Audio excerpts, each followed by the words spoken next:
Hello, hello. Hellos are working. Hope it's working. Let me just get some things squared away real quick. Show chat. There we go. Okay. Oh, let me grab one more piece of stuff before we do this. All right. All right. I think that's it. I gotta make a update guide for this, but yes, today we are gonna do an installation of this motor right here. This is the V2 drum motor essentially. It doesn't have the right shaft, which is like an 8mm double cut shaft, but we use something like this to where you just put it on there and then put some M3s in there to kind of push it in, and I'll show you it later, but we found a little mounting way to do it. Well, I didn't find it. This guy named Renatoa did, so he found a way to mount it up a certain way to work better on the interface of the drum. And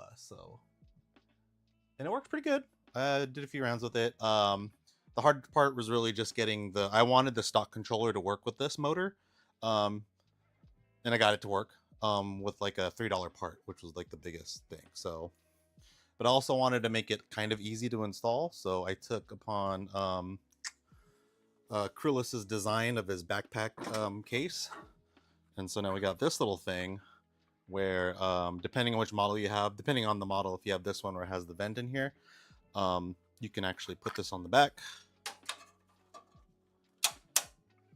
and then install a fan right in there, and that blows directly onto the heatsink, so you don't have to open up and do all the complicated heatsink cooling mod there. You have to pull it out, drill holes in the heatsink, kind of crazy. Where this one, it has a direct pathway to the heatsink, and even if you have an older model, you could just easily pull this off, put it there, and then you have a little guide to make the holes, so you could have the just pretty much a bunch of holes, so you could have direct cooling to the heatsink. So I wanted to make like a little bit of a guide slash fan holder for those who wanted to like put an external fan, and you could just keep it in there. There's the man of the hour, Chris Krulis. This is the guy who made the initial backpack. I just made some changes to it. I made a bunch of holes, and I made it fit better on the back. He did the whole design of it. And then for now, there's like a PWM controller for the drum. So basically, this connects to this, and then to the 24 volt that comes from the board, and then it works like you normally would have with just a regular controller. You don't need like an ESP32 or anything, just the standard. You can use the controller if you want, and I kind of wanted to focus the mod on doing that instead of like relying on ESP32 or the Sky Command stuff. So that was one of the biggest things I wanted to focus on, just so that somebody who brand new could get it, and if they wanted to do it, they could install it pretty easily. Just with this $3 controller. I think it's $4 now because of tariffs or whatever, but it was $4 on eBay. You connect the 24 volt here and then the wires to the motor here. And it's pretty easy install. I still got to make adjustments to these holes so it could fit a little bit better. But other than that, I really like it. I really like the way he designed it. So I'm probably going to thicken out the base plate. I'll release the files later. But I'm using ABS, and I don't know if Krulis could talk about if he's using ABS or PITG. So if you have a 3D printer or know someone who has a 3D printer, I'll release the files sometime.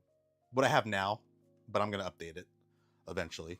But it should be able to just kind of just put the magnets on the back you buy on Amazon, and that should just slot right in. And you probably have to. I want to make it a little bit thicker so I can have the fan actually be right there to get it to be held a little bit, and then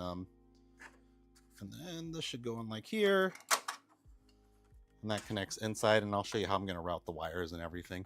And then you should have control of the drum motor speed here. And you can actually have control of direction of where it goes to, but I don't think you really need to do that. That's just fun stuff to do.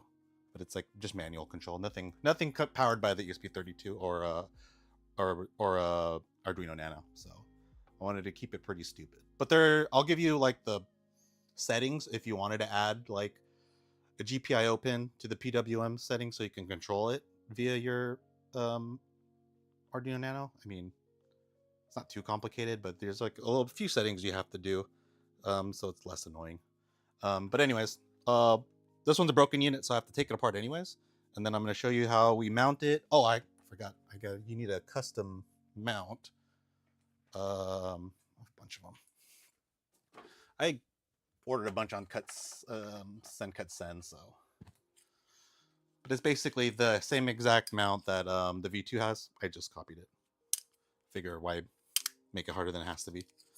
And then on the DXF files, I think are on Discord somewhere.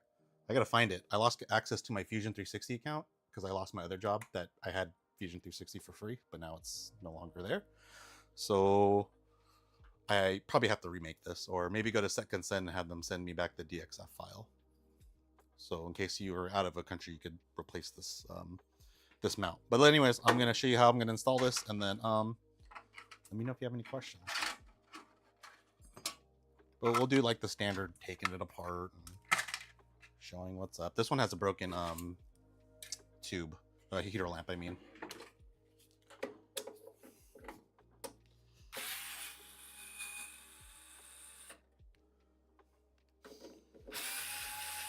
And one other thing you do is you have to cut this out too. There's like they decided to block it because I don't know, I guess the manufacturers are assholes and they don't want you to use it even though they put it on there.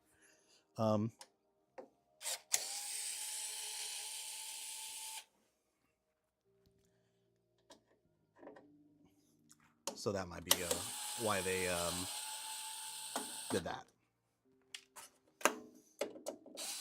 And this one looks like it was used pretty well. Also, there's like noise that comes out of the fan, so you can oh yeah, you hear that? That's just a bad motor.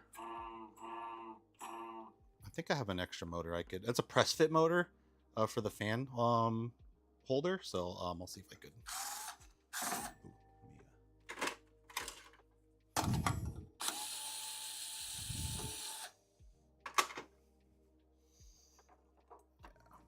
Probably gotta pull that off. Let me see. Oh fuck! I gotta use my strong hand. All right. Well, I'll pull that off later. At least I know it's a bad motor. But these are like I think these are press fit. Someone said you could do it by hand. I think math was that you could do it by hand. So now I'm like.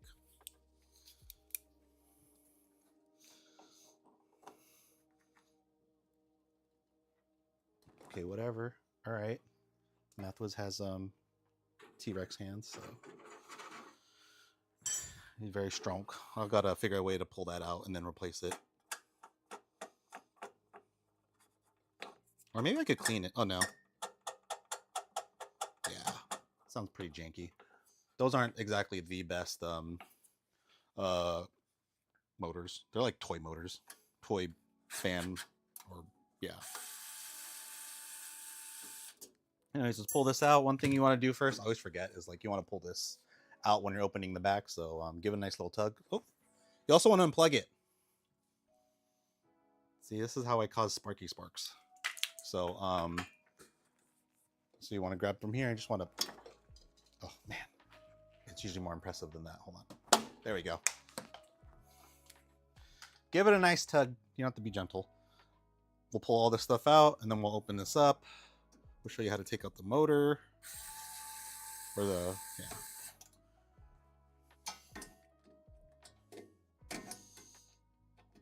And this is going to go up to the part where I still haven't figured out how to mount the fan onto, well, I did. I wanted it a little bit cleaner, but there's a way to mount the fan to cool off the worm drive motor, because these worm drive motors, they get super hot. And our stock motor already that is in the V1, it reaches up to temperatures of 120 C on the body. So that means the internal gears are probably like even hotter than that.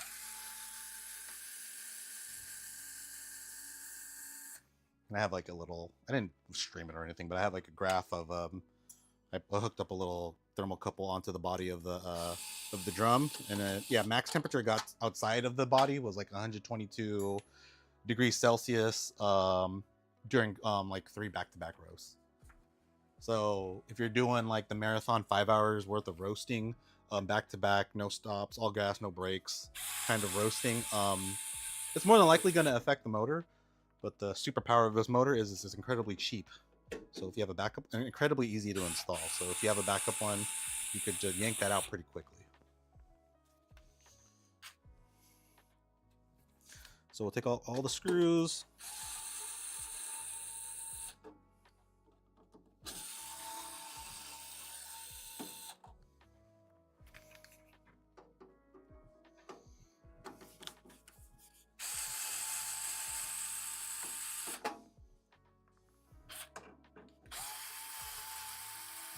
And this has a lot of stuff I have to fix on it, so I probably won't be able to like have it running and roasting by the end of today, but at least get the drum motor on, see if it works, and see if the way I set it up on the other roaster will work for this one. I'm not sure. I only tested on one roaster so far, and it's like a it's one of my other test rigs that I use, putting other telemetry on it, like an exhaust sensory probe location, like exhaust temperature probe.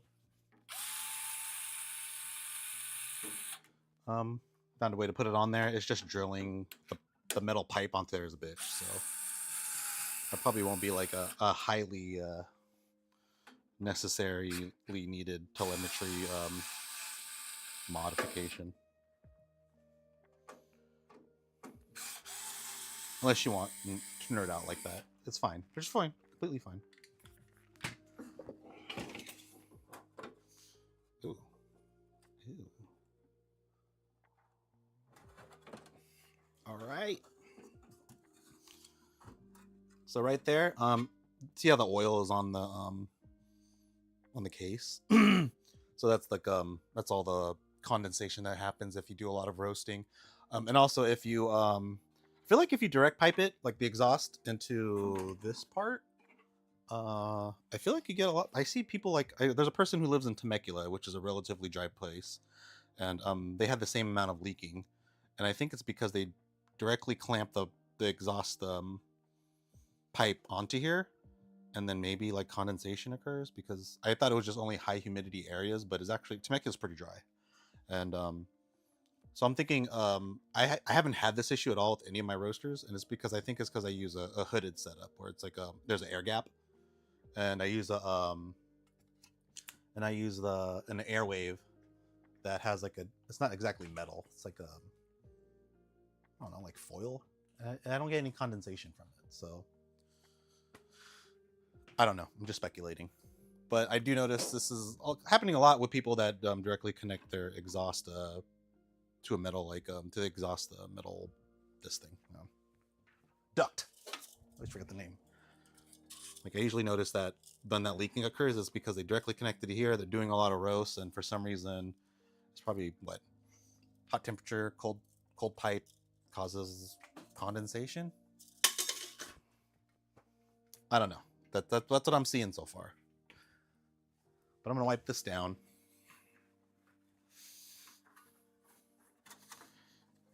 But that wasn't the issue with this one. Like the board didn't fry or anything. I think the biggest issue was that the lamp died. But there's oil all over this place, so I'm gonna clean that out. There we go. And I'm gonna have to open up the back of this case because I got to get to where the drum is at to install this. This is basically if you have a broken drum motor, maybe that's why you're doing this modification. I just cut off the ends and then strip them.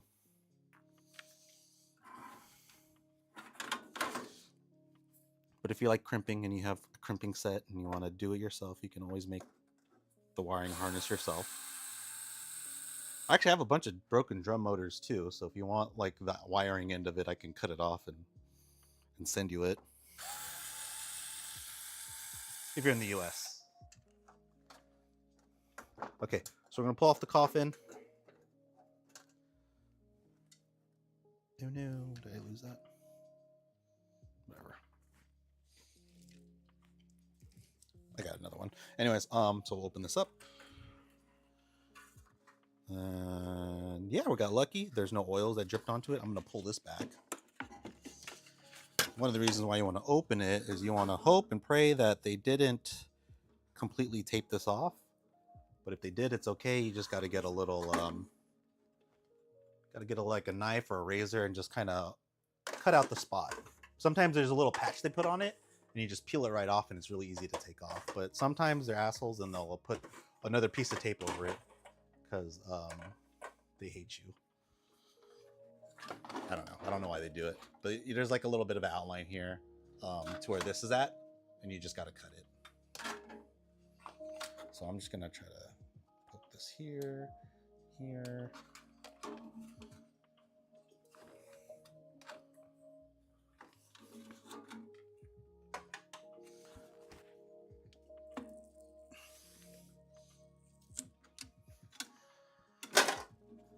All right.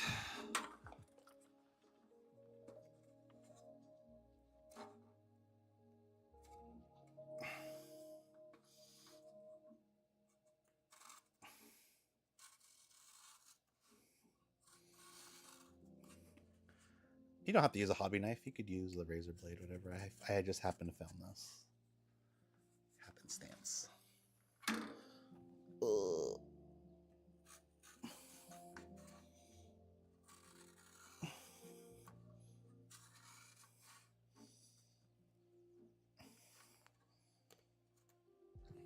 Sorry, my head was in the way. I need like a button so people could tell me get your big ass head out the way. All right, so I'm gonna pop this off. There we go. Oh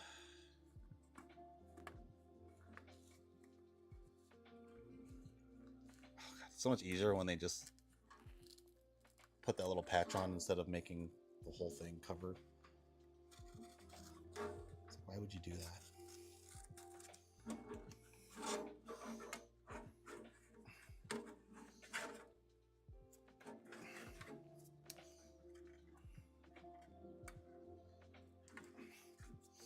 But you just want to open up so you get that vent open. But if you have like the old V1s or it doesn't have this new vent, airflow vent, you can always just drill the holes, and you could use the little thing as a guide.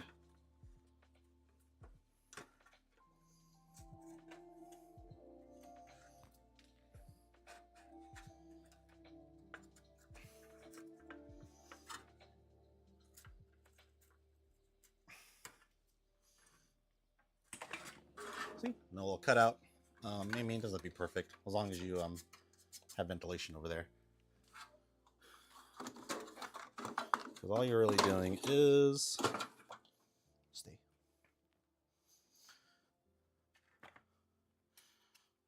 So we're just making sure that goes in there, and then the fan will go right into here. See, and then you're blowing right into the heat sink, and then you just use the cover to cover it. But I still got to make some changes, so I make it a little thicker, better fit, so you could stand by for that. But let me pull this off. Yeah, and then I made it so I could go like that, but I'll make another one where if it's the regular one, I'll have to find a better anchor point to be able to put this guide on. And then you could just use this area to drill holes in with the board away from it, right? You don't want to drill into the controller board, but if you look through here, you can see like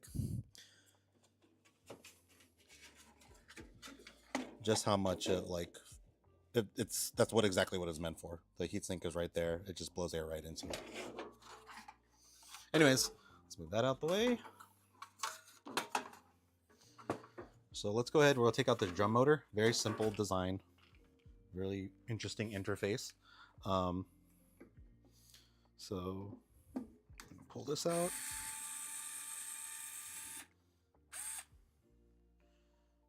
And these are M4s. So if you lose them, or if you want to switch them out to like hexes instead of Phillips, maybe something a little bit stronger, because these ones are kind of they They soften up pretty easily.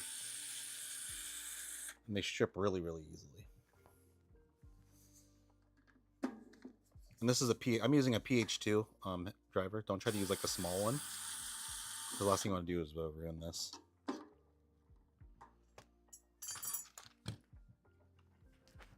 Right, so it literally comes off like that.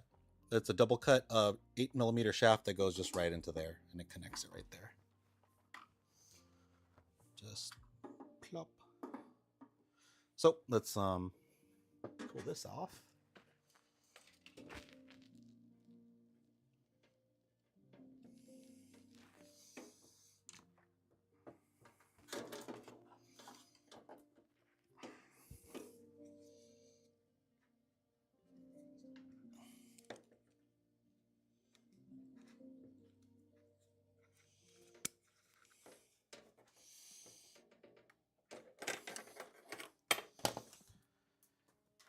Okay.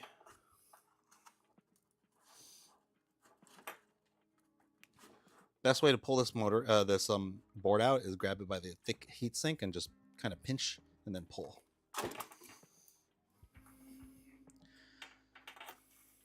Good. So the plug closest to the thick wire one, which is this goes from the power supply. It's a 24 volt that goes directly into the controller board. The one to the right of it from here is the drum. So we'll pull that out.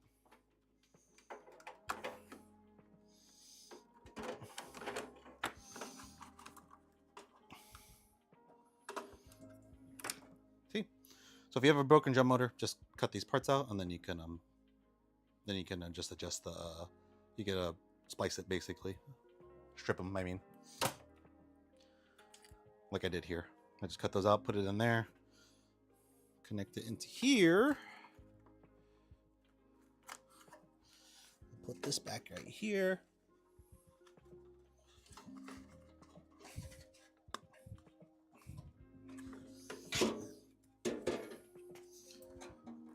Oh, I should probably clean that.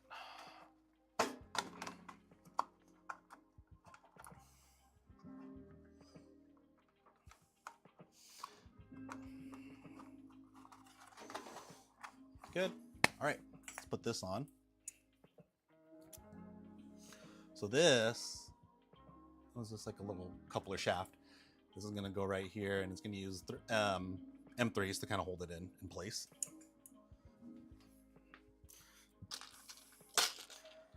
So I just used 2. And you just kind of guide it right in there.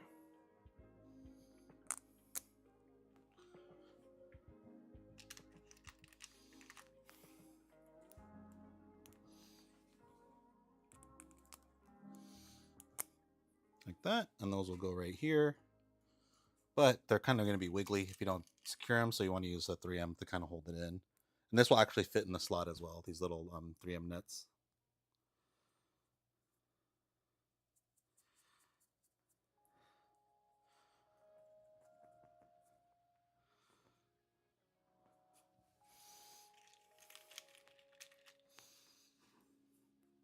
Also made this mod so if you do want to use the old drum motor, like if something were to happen, you can just easily swap back to it. That's why I kind of wanted to do it that way instead of have to rely on the just the ESP32 in case you want to use the controller.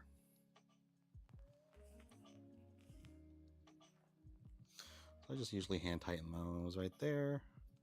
There's a way you could get them to where they fit. You just kind of got to adjust it a little bit. But the nut will actually fit in there.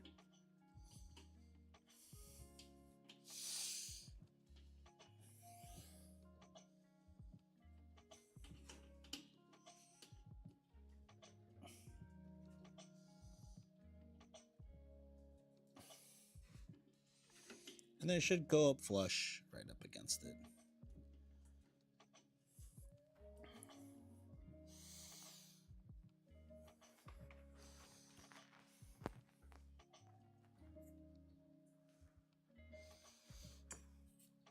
So then this will go like this. You just got to find the cut, and then you put it in like that. Let me go find a. You have to get it. I got to get the set screw too.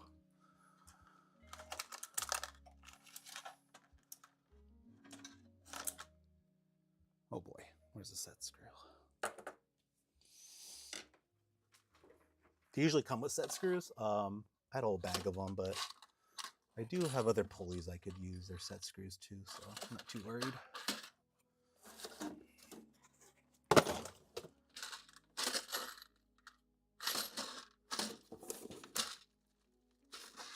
There they are. A whole bag of them.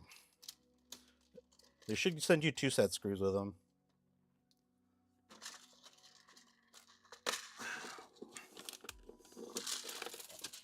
Or you could spill them like I did. Damn it.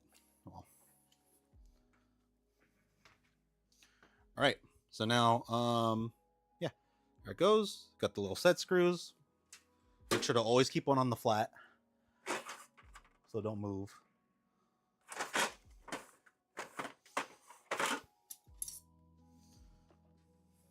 Let's see if that's the right one.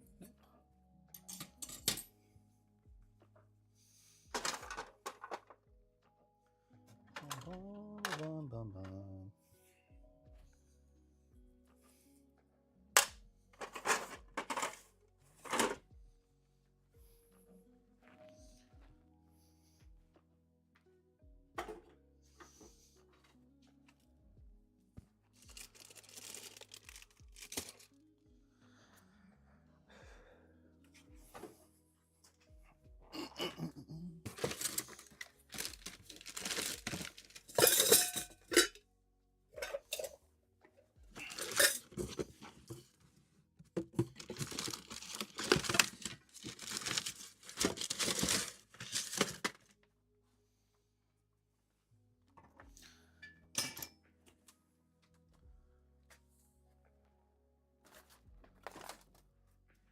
That's a big one. I'm just looking for my screwdriver or my hex drive. I always have like a bunch of them and then they go disappearing.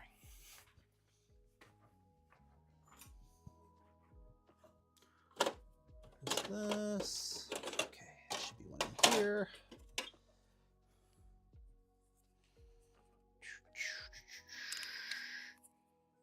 Damn it. It's too big.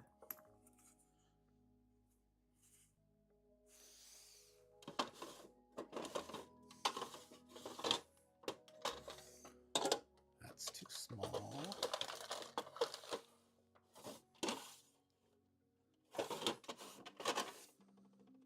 Be organized.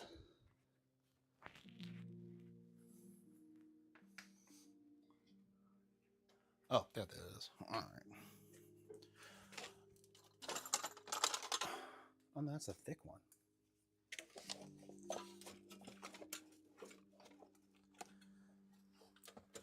Hold up. I'm gonna go upstairs. I'm gonna grab.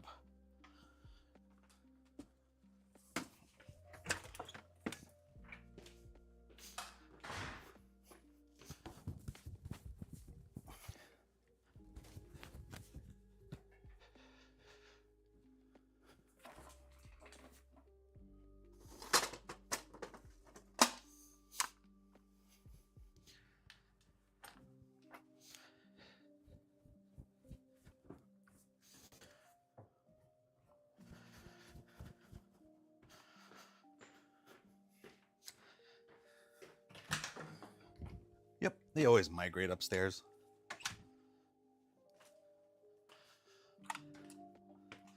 My is that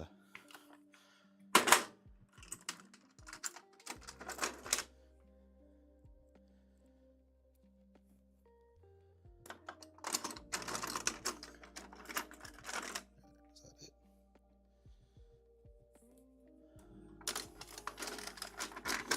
One of these are bound to work. Sorry. Oh my gosh. Oh, there it is. That should be it.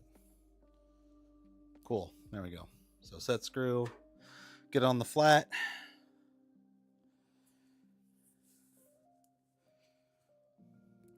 Probably give a little bit of a distance away from the shaft.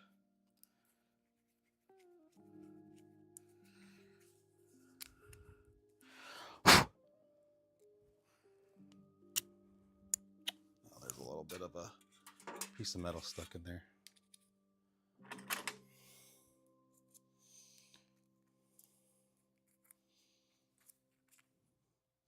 What a shitty machine job. Remix is here. We're doing putting fancy stuff in the V1. Not really fancy, but we're putting a V2 drum motor in. The one without plastic.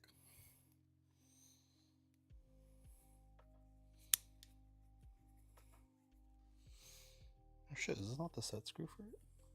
Alright, hold up.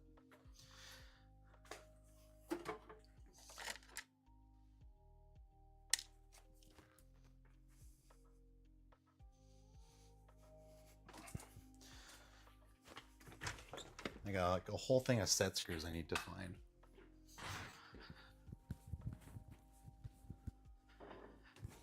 Always seem to migrate up top. Sometimes it's too cold in the garage.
Okay, we're just gonna steal stuff from the test rig. Here's the test rig. Ugh. It works perfectly fine, it's just ugly. No one likes to buy ugly roasters.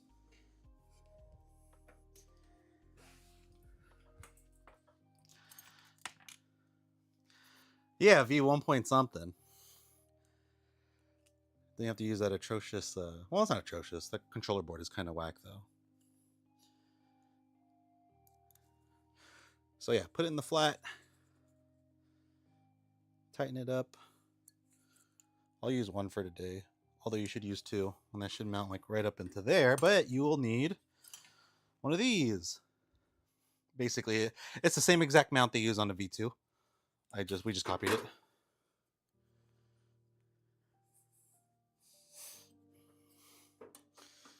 So yeah, that goes in like that.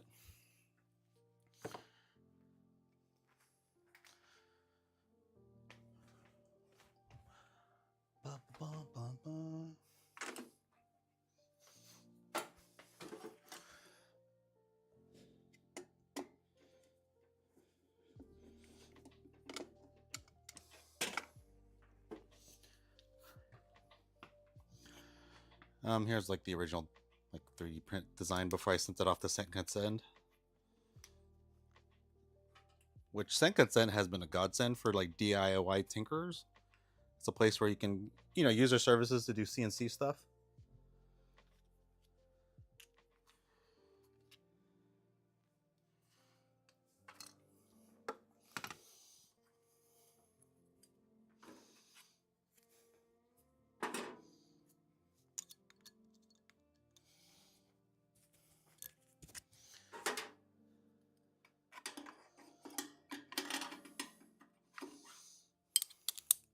So that goes right in here.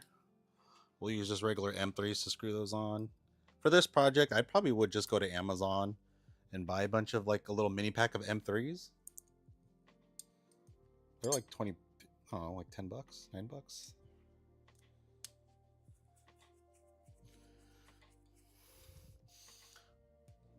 Like if you have built 3D printers before, you probably have a bunch of these little M3s everywhere.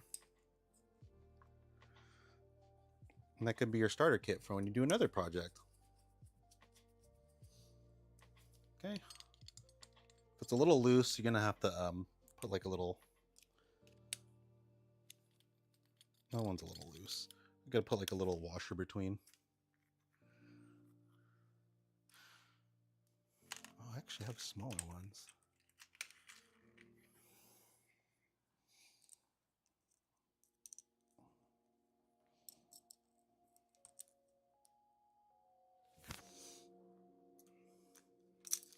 No, don't fall. I don't have many of these. I think these are like I think there's like, these are 6mm length ones. Actually, this looks like it's 4mm length. That's pretty small, or pretty short.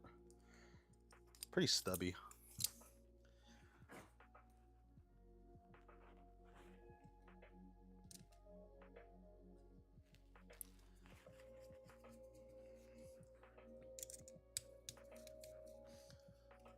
Cruelist left. He must be at work. But yeah, we basically designed the case, the fan case and control case based off his design. He's using a drum. He's using a stepper motor, belted setup for his. All right, so that goes in like there. Leave a little bit of a gap, and then we will tighten this up. Got it right on the flat. Or the cut, whatever you want to call it. Usually the shaft has like a single cut. And that's usually for set screws to stick in. And that goes like right in here.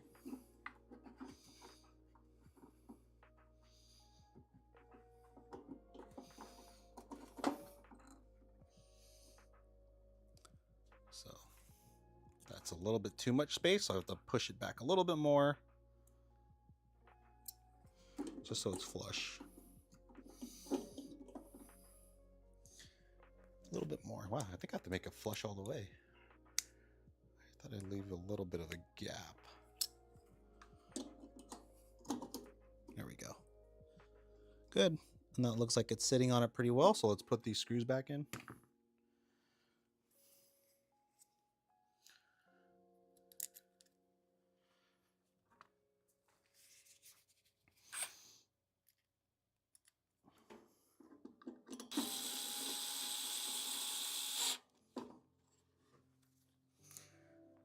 Leave it loose so you could kind of center it.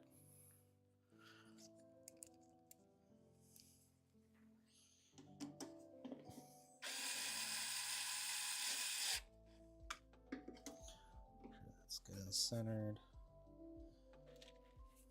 Also, don't forget your ground.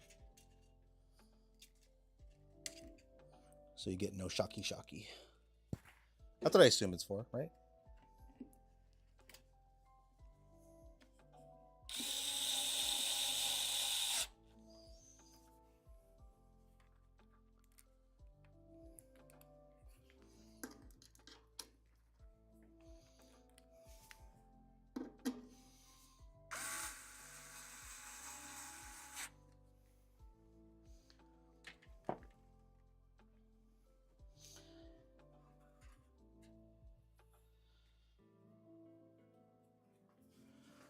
See, I forget. I think blue, white, yellow is Hall effect. Okay.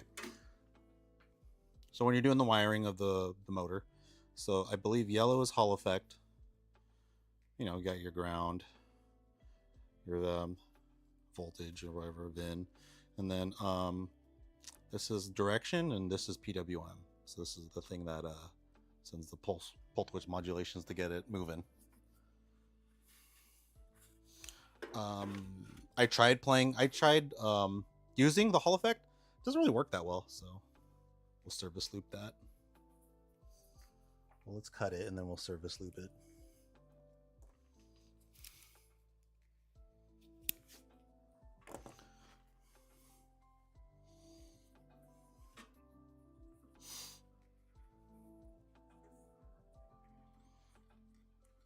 Yeah, whatever. Toss that to the back. And then I think I'll pick this area.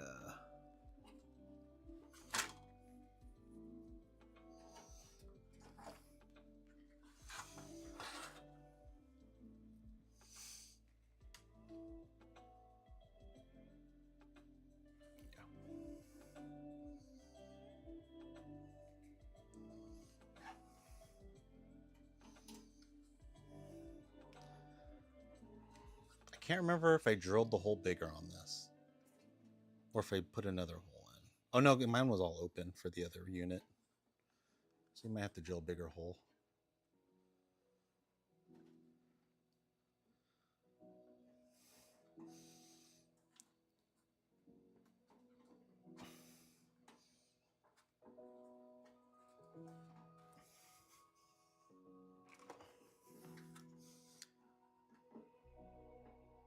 Gimme. There we go.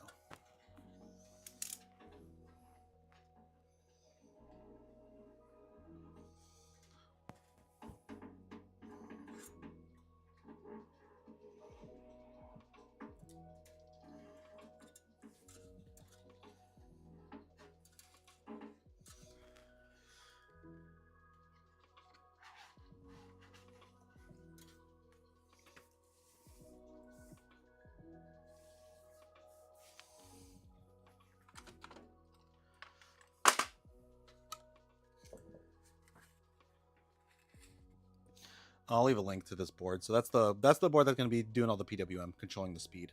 24 volt goes in here, and then it says VCC ground, counterclockwise. Clockwise is direction, which is white. There's brake, but you don't use brake. We just use PWM. So let me just hook it up real quick.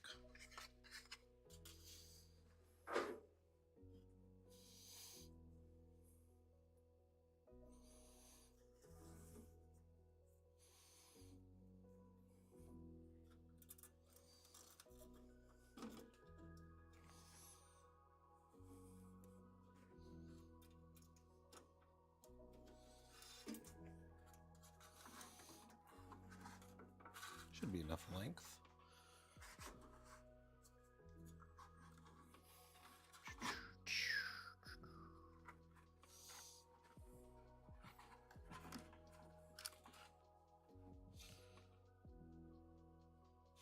Fair enough.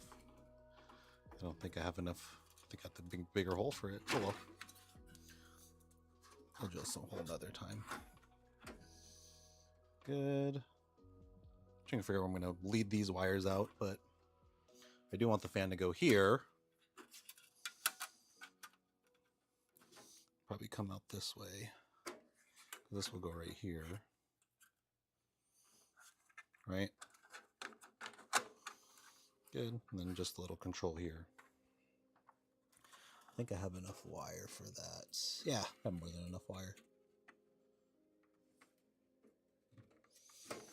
I'm gonna sneak it through here. Let's try sneaking it through there.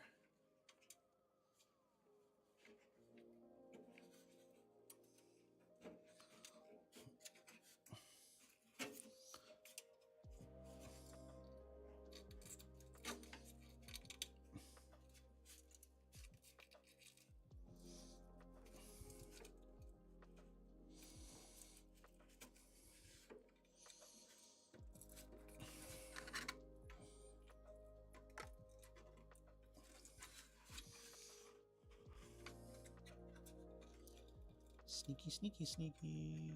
There we go. I'll probably need longer wire.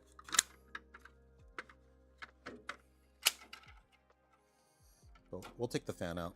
We'll work on that later. Yeah, I'm probably gonna need just a little bit more length. That's okay.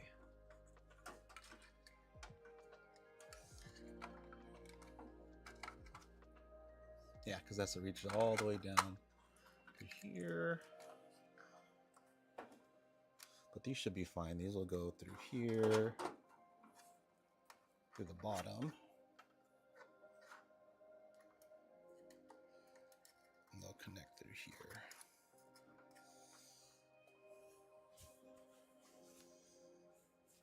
Yeah, meh. All right, let's go get the best things in the world. Motherfucking Wagos. I love these things.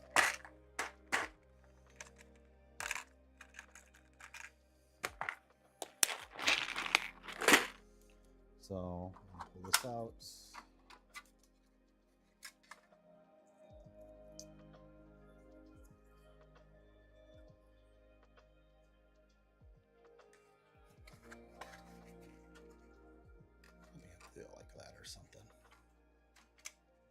I guess I'll just wiggle them off inside. Nah, I'll keep it out here. Can I fit a Wago through there? Nope. All right. New design. Make enough space for a Wago through to go through. I finished designing this around 3 o'clock in the morning. Started at 1 o'clock in the morning.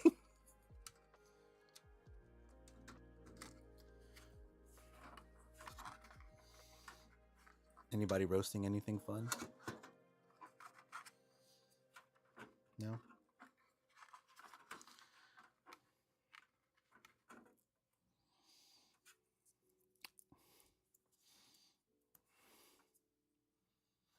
Just learning, yeah. It's kind of different roasting on the Q-Bean.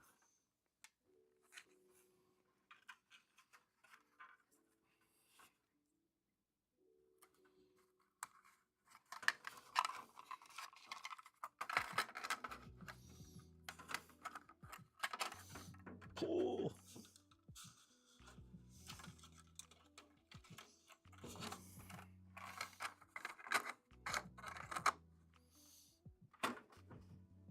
Cool, that works.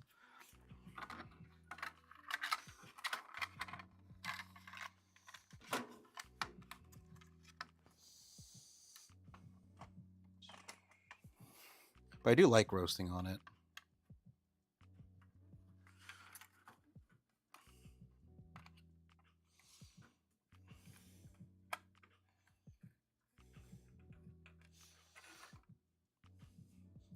And let me know if you have any questions. Roasting on the Jank setup ever.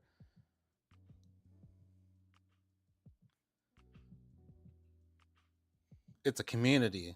It's a community that does it. We do it as like a family of people who don't want to spend thousands of dollars on a neat Kaleido.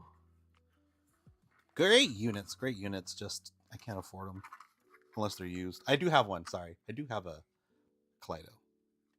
They're very nice, but they're not $2,000 nice.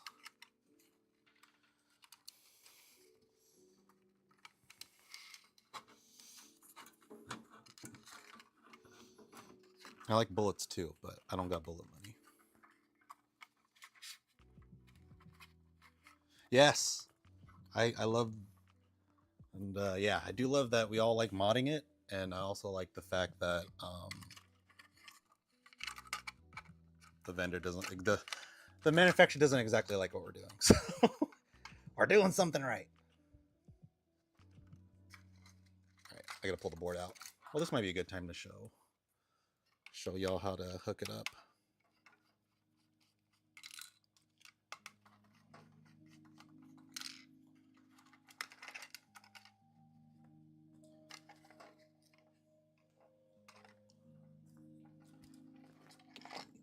Where'd my other one go? Just disappeared. Okay. Nope, another screw lost in the wind.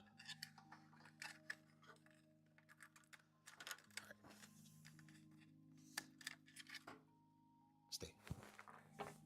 All right. So very simple, beautiful little cheap thing. I love cheap things. You could be fancy and use those what are those called? Not fennel. I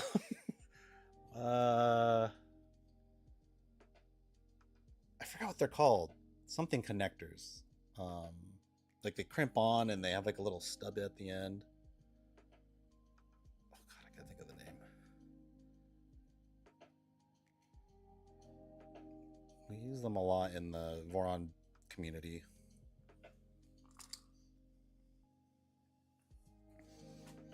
God, the name's gonna kill me.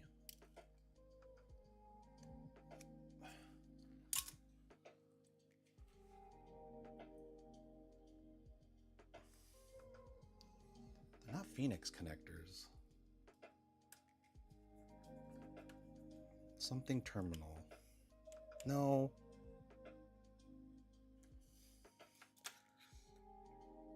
Feral. There you go. Thank you. Oh my god. Is that how you say? I don't know how to pronounce it, but yes. Fair. I gotta do the how to say that phonetically. Furries. Yes, furries. Yeah, you could do that too. It makes it neater. It's cleaner. Um, don't be soldering the tips like a crazy person. I guess you could, but I don't recommend it.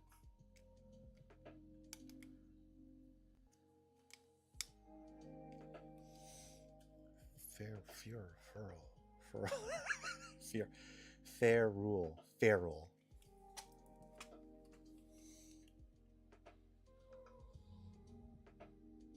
I don't know how. I live in California, so we get maybe until the lowest that I've been so far with this roaster is like 27 degrees Fahrenheit.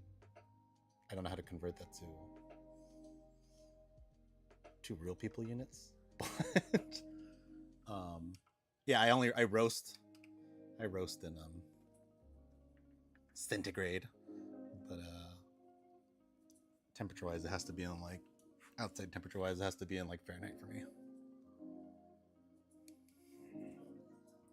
But I haven't ran into the issue. I probably wouldn't jump it to like 100%. Maybe manually start it up. That's a good point. I never thought of that. Because these do just jump to 100 and they're like, all right, good to go. But if you're at a really low temperature, you probably have a higher chance of breaking it. Just ease into it, I guess. We gotta tell Highbeam to make a easing the or warming up the lamp protocol. Just like a ramp. Yeah, exactly. How cold are you talking about?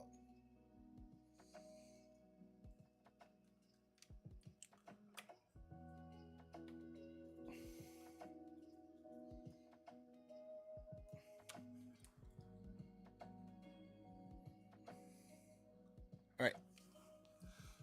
So looking through here, it'll be white is usually clockwise, counterclockwise, and you'll control that through here.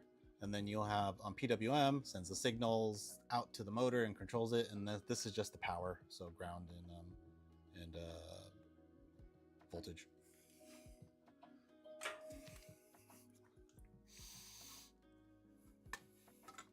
Oh, let me get some wires cut out for this. Hopefully I have some. Yes, I do. Thank you. Always have like random little PCBs that I forget to put away. This is why. For moments like these.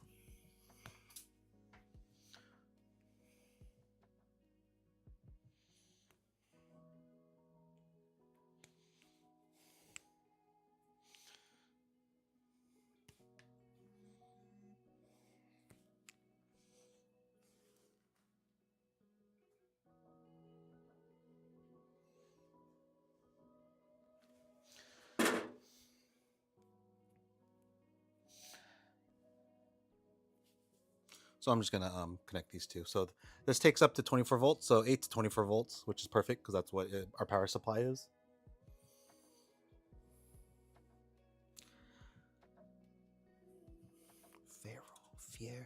Feral.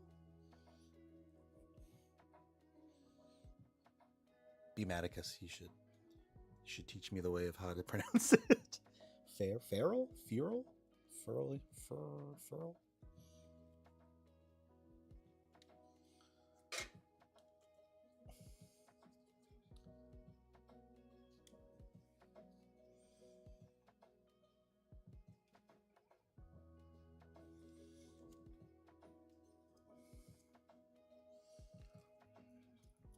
I think the best probably for you when it's that cold, just to I'd probably have to warm it up manually. Like I would be if you're using Highbeam, I wouldn't like try to use the quick settings because it always brings it up to like 100 to turn on the lamp. I'd probably start manual and then maybe go, I don't know, 5, 10, 15, kind of ramp it up slowly maybe. That might work.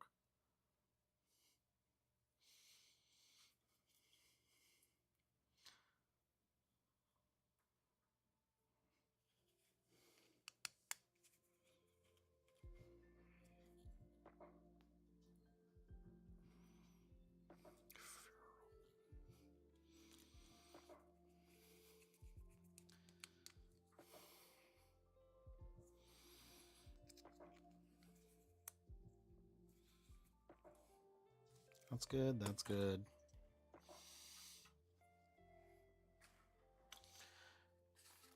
Just put this in here. We'll slide that in there. I actually have to make adjustments to this because I did the spacing of the of the the holes incorrectly. So I'll have to fix that. But these are set up for 3mm. Oh, you bitch. Come here.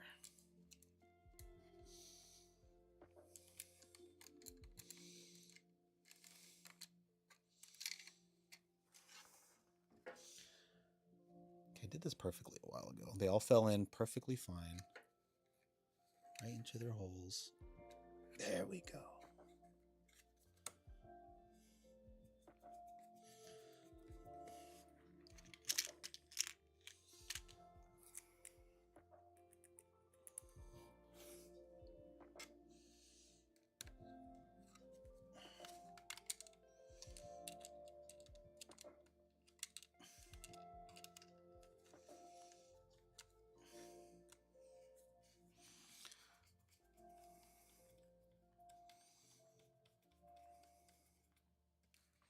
Nope, stripped it. Fuck it. I didn't put it through the hole. That's okay. That's why we have this thing over here. We're gonna be janky. No, it won't be janky. Fuck it, I'll be janky. Just put it through here. Just allow me to be janky for this time.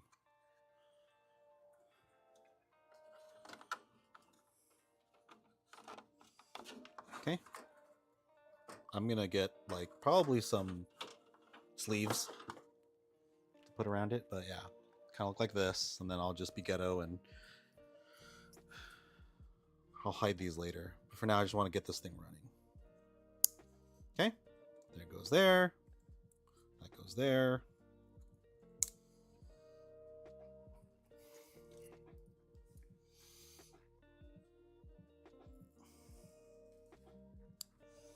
That goes in there.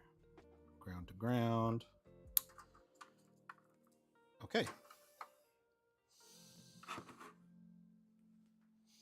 We'll hide those inside, but you kind of get the gist, right? Like everything's going to be hidden in the back or inside the box. That's why it has a lot of space. But yeah, this is basically what it'll look like. Just like this. And then there's a lot of room because we're going to do more stuff. Options to add telemetry. What else is there? Oh, ESP32, duh. We gotta put that in here. I want to add the fan in there to give you options for people to cool it without having to drill into the heatsink. So, you know, put a fan right in here. Yada, yada, yada. Get that all plugged in. Things like that.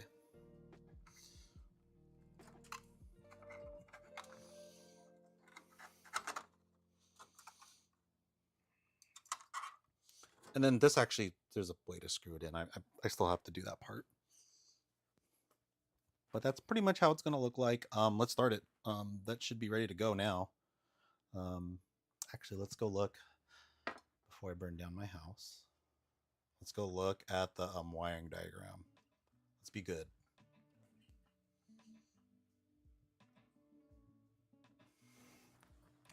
JGY. And the motor is a JGY 2838, by the way. If you want to purchase one. I do have a bunch if you want to buy one off of me. But if you want to buy it on AliExpress, you could always buy it on there too.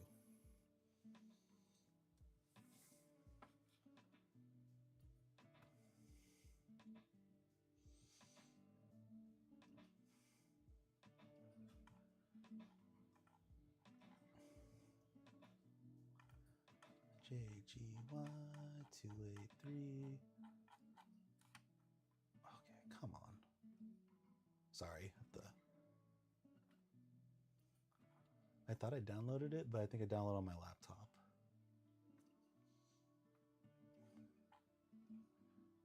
Fuck, fine. AliExpress.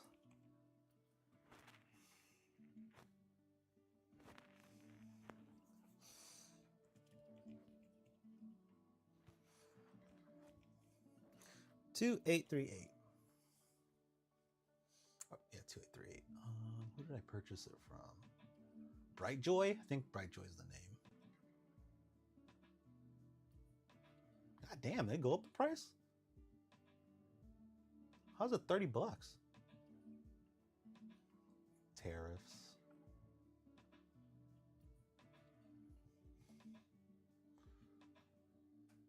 Just like 2 months ago, they were only damn, that sucks. I told him it was like $25.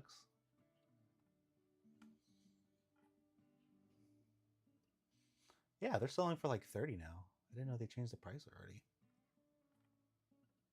Boo. A few more. Where is it? There it is. Okay. Let me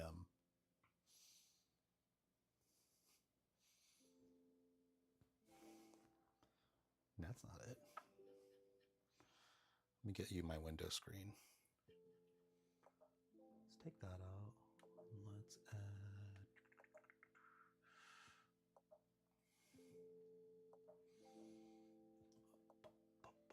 window capture. Existing.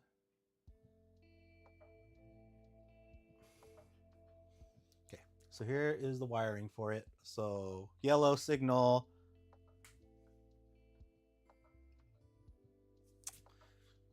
Bitch, it was supposed to be, well, I guess green is white, and then blue, because blue's still PWM. Yellow's this is, no. Wait, hold up. Ain't no way. Hold on. Let me see who I purchased it from. I hate how it's different every time.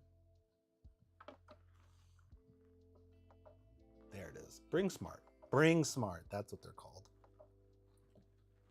Okay, Bring Smart. This is the one. Right. This is where I purchased it. Yeah, see, $18. I hate how AliExpress does that. Right, white line, direction. Yellow line, FG signal, which is pretty much Hall effect signal for counting rotations and yada yada. It doesn't really work that well. It kind of sucks balls. And then there's blue line, which is PWM pulse width control, which is the more important one. So I did all that. So it should work now. So let's plug it in. Don't be weary if it suddenly everything shuts down. That's actually pretty common. I'll be on my phone too, so don't you worry. Actually, hold on. Let me just plug it in somewhere separate. We'll plug it into the bathroom wall.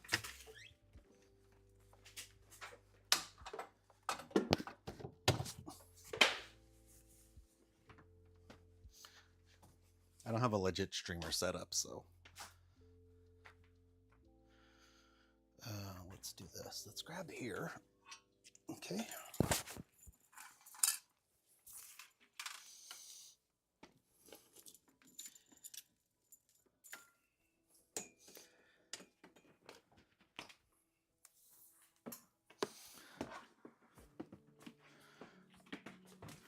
So it does trip the power circuit. At least it'll be inside the house.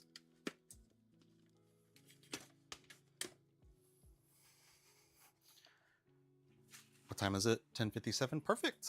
Pick up my little kiddo in 45 minutes. Yeah, that's it. Thank you. That's the one. How much are they? I gotta look. eBay had them for $4. About $5. God damn, $5.10 for shipping. Hold up. How much did I pay on eBay? Did I get tariffed again?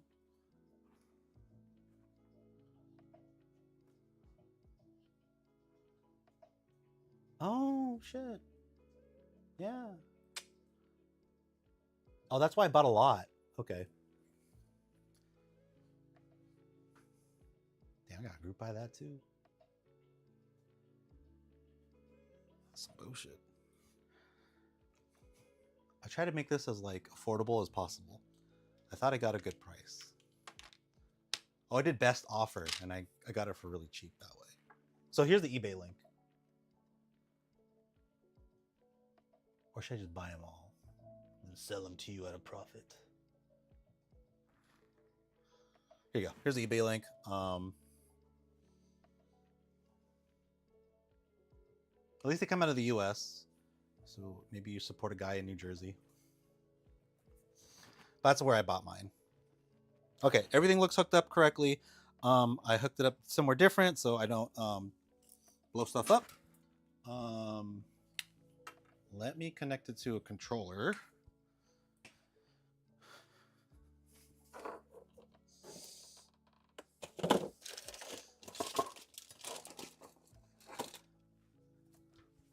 The last time I let it ran for like 30 minutes by itself and it looked okay. But you know, better safe than sorry, I guess.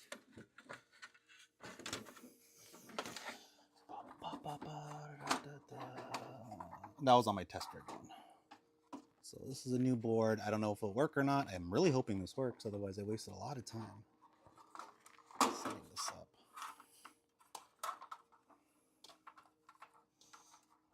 But that's not your problem. That's my problem on how I spend my time. I should just screw it in. I can just screw it in.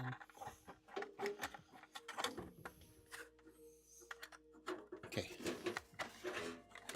Or not screwed in.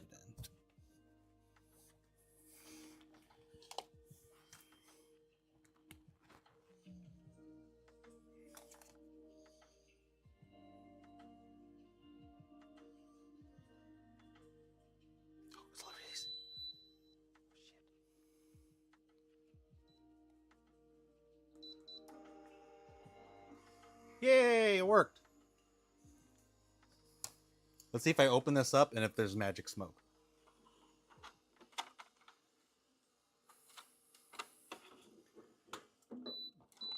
Sorry, this is a shitty controller with a bad connection. But come with me. Join me. So nothing fancy here, just connected directly to the controller with my shaky ass hand. Because I've been drinking a lot of coffee. But here it is. Let's turn it on. And then I'm going to just preheat it. There it goes. You have switches inside so you can switch it the direction. Right now it's going the wrong direction. I got to just flick the switch to go to the right direction. So, but yeah, then you can control the speed. Slow, fast, slow again, fast, slow, fast, slow, fast, slow, fast, slow. Okay? And you're just using this little knob.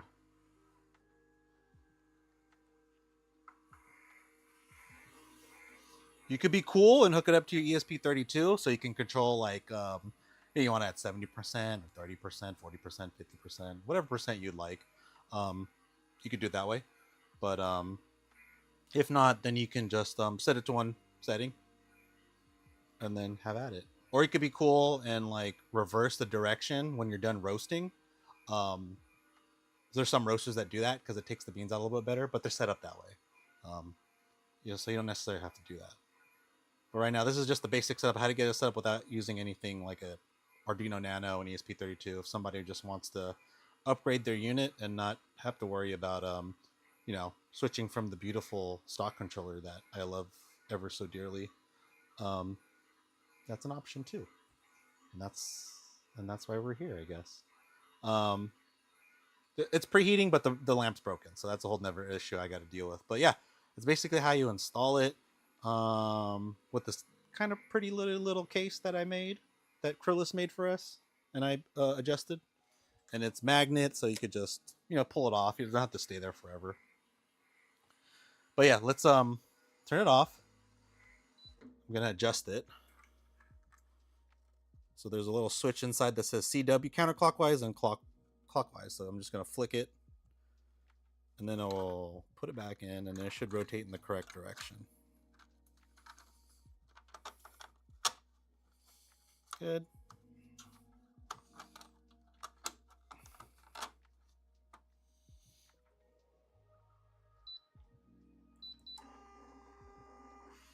There it goes. Now it's spinning in the right direction.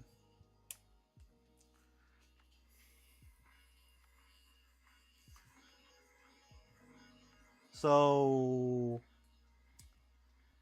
it's about $10, $11 plus 20, and then what was shipping on that thing? I didn't calculate. I don't remember shipping.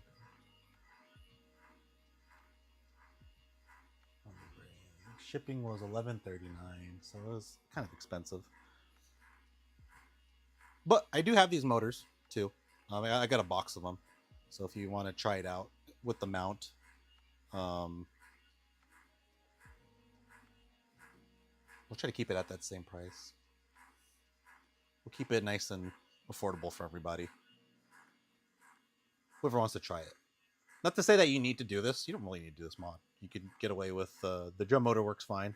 And I'm at to the point where if it breaks, just buy another one. $10, $15. Yeah, control drum speed. So the little knob here, that's the PWM. So if we kind of go back out, wish I could.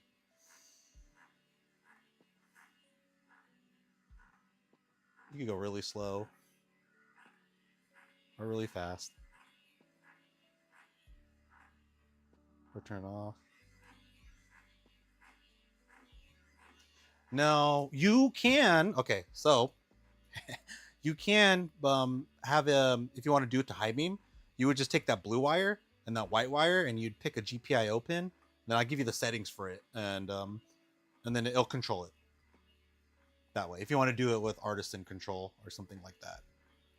But that's how I did it for a while. But I just wanted to set up to where people don't have to worry about adding that extra code in, and then the firmware for it.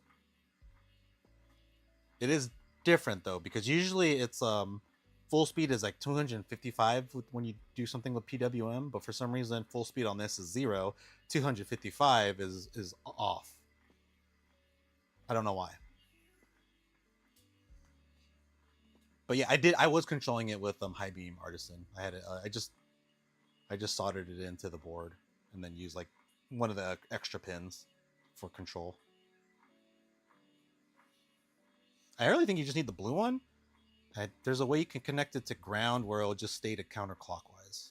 But if you want the option to the direction, it just does like high or low or whatever it's called to, switch the direction. So high is like counterclockwise, and then low would be clockwise or something like that.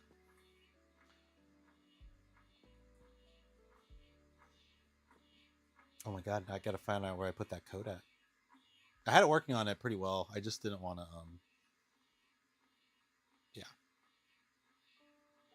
It was a little janky, and it was kind of loud too. It echoed more. I could never figure that out why. Well, I did figure it out, and it was this weird setting. There's a little more involved with the ESP32 and the Nano, but I did find a good setting for it. I just got to look for where that file is, where that sketch is at. It's in one of my 5. I have like 3 ThinkPads and 2 computers. I have a computer upstairs that I use for CAD and working on small soldering projects and all that kind of stuff. So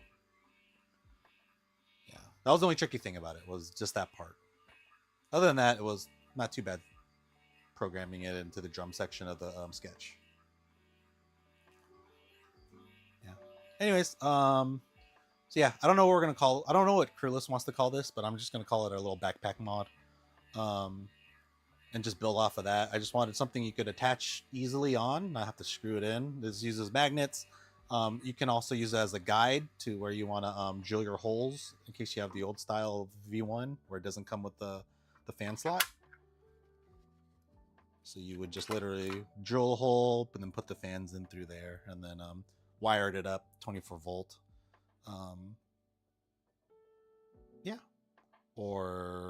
And then we have enough room where we could add stuff. Like I'm going to put the high beam module in here. Not module. Basically, I'm going to put this thing just in here. Just like that. Keep it all in one place. Nothing fancy. I might even just tape this on there with like double-sided tape. And then more room for activities. I don't know. We could come up with stuff, I guess. Oh, I was supposed to put, where's that board at? Yeah. I was going to make more adjustments so I could fit this thing in here. That's another project. This is for the drum motor if people want to get into the thick of it, I guess. But there's other stuff I wanted to put in there. Like max amplifiers. That's what I wanted. Either an RTD or a thermocouple, and just make sure those max amplifiers have places to be attached to.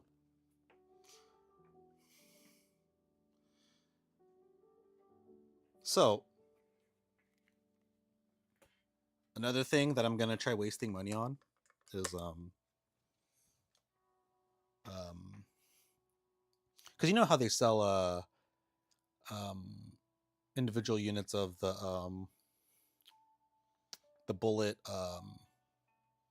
what is it called, their IR temperature, the one that they have a fan on, and it's like I forget what their unit is called, but they sell those individually. I kind of wanted to buy one, start it, and see what kind of stuff it sends out. Like, is it an encoded thing, or does it literally send out like temperature like through packets really easily? Is it something that they really guarded? So it's $60, so I figured it's worth a try. But I wanted to see if I could get that and then somehow jankily put it in here. I doubt it's gonna work, but you know, someone should waste the money to do stupid things like that.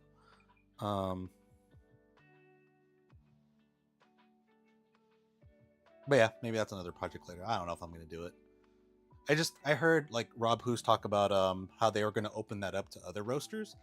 Let me think of the name of it. Alio Bullet. IBTS, thank you. I was gonna say IBS, but my wife works in GI, so I was like, yeah, IBS. Yeah, they sell them like individual units. I was curious to see if it sends it like encoded it, like if they encode it somehow or something crazy like that, or is it just like literally just temperature and like packet info?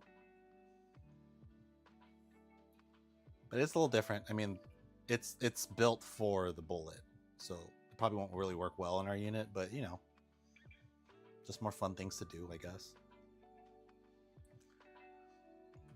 I'm also just waiting on eBay to find a used one, like a beat up used one, so I could just see how it works. Because yeah, Rob Hoos said they were gonna initially release it for the public, so the public could use it, but nothing ever happened after that. So it could be different things like calibrated differently or whatever. But I'm just curious to see if I could put one of those in. But actually, that will fall by the wayside if I get the what are those things called, the laser shooter, the DI Fluid Omni Flux, and the other one by whoever comes out with it first. Basically, the laser that shoots into the sight window, so you can see how the Agtron develops over time. I'll definitely be getting into that one, or then I'll be getting into IBTS. But I was hoping that Alio Bullet would just sell those kind of IBTS units to work with an ER roaster, but they just sell them as spare parts, so it'd be interesting to see what it sends out when you hook it up to like a logic analyzer. But yeah, let me adjust the files for this, so I'll release it on GitHub, and I'll give like a little bit of a breakdown of how to install it and everything. Hopefully it works well for everybody else that uses it. And by no means you have to do it like this. You literally could just like set it to one setting you think you like, and then just shove the box in there and not have to worry about it. The only big thing that you do need to kind of be concerned is because the worm drives do get hot, and even the manufacturer noticed that too, is you're gonna have to put a fan right here. Put a fan right here, and then angle it a bit so it shoots into the to the body of the machine. Because the worm drives are notoriously known to get really hot, just because how they're made. They're fiction fiends. Someone described it as. So you do want to have it air. You want to have it cooled. They do that with the V2s. They cool it. They use a really janky setup where they They probably bought excess of this certain fan, and they just cut off the sides to fit it on top of the coffin. I just did this with my test unit.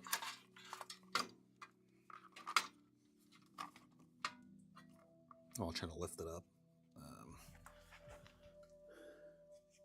Here's what I did with my test unit. I bought one of these fans, and I just mounted it at an angle with like little I use the little the nuts as like a little standoff to give a little air gap, and I drilled holes at the bottom so the air can go through.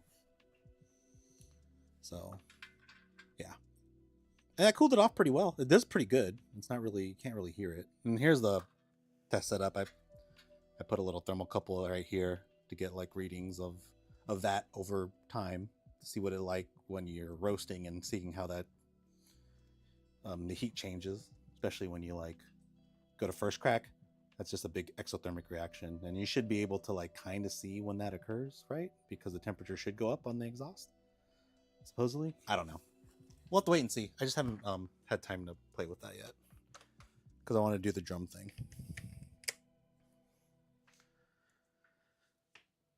But that's it. Any questions, concerns? I don't know. I had 4 of you for a long time. I appreciate it. It's probably not going to be the most sexiest stream, but it's kind of cool. We got like a nice little way of adding drum speed control. And I probably only recommend this if you didn't like this motor because of the sound. I hate it because of the sound. It sounds terrible, and sometimes I can hear first crack because this pretty much makes like a big buzzing echo. And not a huge fan, but it works, and it works really well. There's another motor I tried out, and I had this probably like a year ago. It was one of the worm drives, but it's not brushless. It was brushed, less efficient, and it heated up a lot faster. It wasn't that great. Like a lot of people who did the brush style, it only could do like 350 grams. Like it did 500 grams for maybe like a week or two, and then it just slowed down to like 300 or 350, and then eventually I couldn't even do 180 grams. And I think it's the heat that destroyed like the inside. I'm pretty sure there's a plastic gear on the inside. The JG 2838s from Bring Happy or whatever it's called, they have all metal gears, no plastic in them. The ones in the V2 actually have like a lot of a plastic gear, and I think a plastic like they use one to like set a gear at a certain height, and it's plastic, and it looks like vinyl. It's pretty bad. I think that's going to cause issues, but there hasn't been any issues so far from talking with people about the V2 with their drums. So I really do think that the fan that they installed helps out a lot with the motor overheating, because I think most of the issues came on the brush motor because it was overheating. It had to be overheating. If this motor is 122C after 3 roasts, that's where it peaks. It does go down to like 108, sometimes 99. If you let it cool down enough. But if you're in the middle of a roast doing 350 grams, it does get up to 122C. And I don't think they're built for that. I honestly don't think these are built for that.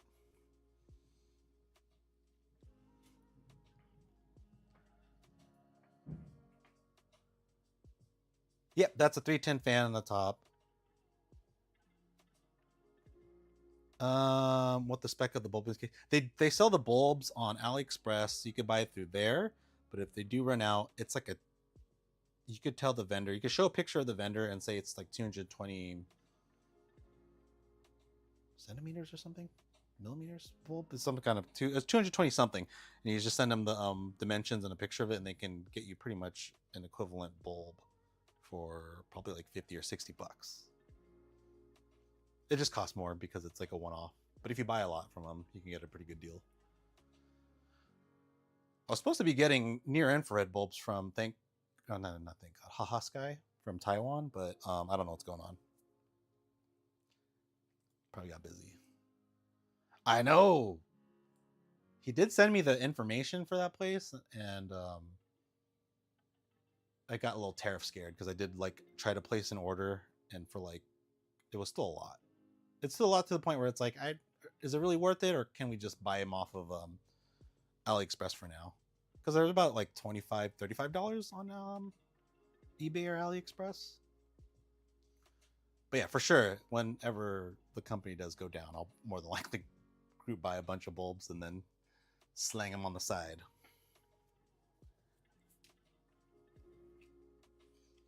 But yeah, I think when I did got like got an estimate, and it was like a 30% increase in the price. It's like, oh shit. They like have a checkout section, and it literally says like special fee or something, 30% that they add on top of it right before they send it out. And it's like, oh man, it's the tariff charge. I think AliExpress still does that on some of the other motors too, like other stuff. They'll have like a special charge section where it's like 30% more on something. It sucks.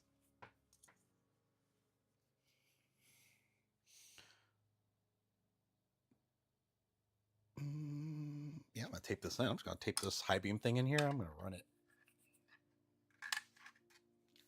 I'll probably put a video on like eye level on how to install a bulb. It's pretty easy. They made it easier, a lot easier than it was before.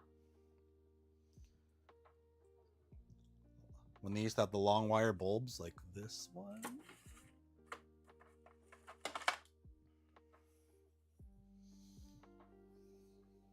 Yeah, the special charge in the 1 kilogram machine is insane. I was like, I really can't recommend this machine. It's great. I've roasted like 3 kilograms on it, and it runs really well. And I feel like I'm running like a bigger Skywalker. If that makes sense. So it does feel like you adjust the heat kind of like you would a Skywalker, like a smaller 500 gram one, and it felt like I was at home. Where when I go on my Kaleido, I'm always like, oh shit, what am I adjusting? Although I've been playing with the Nano, and it's like, can I adjust something on here? Can I could press a button during a roast? It's all automatic. It's a weird. The Nanos are kind of weird. And they have like a section where it's like, I don't know how it works, but it's DTR. It's like it's our ready to drink or something, or RTD, ready to drink. Like, how does that work after a roast?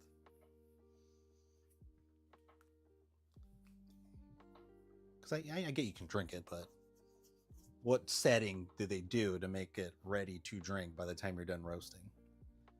So they're fancy. No, it tells you like it's drinkable, like right after. You know how we usually wait a week or so, but even though I still do, like, you know, day after.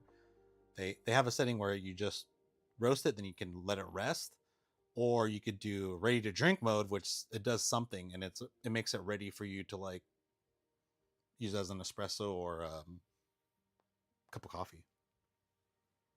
It's kind of weird. I don't know what it does. I can't get it to hook to my computer to show me what's going on during a live roast. So I'm just looking at numbers on this thing, and I'm like, cool. It sucks. It's boring. I mean, it's great if you want something to press, and like if you find a profile and it repeats it over and over, it's fantastic for that. But other than that, it's kind of like you're just watching a really fancy popcorn machine.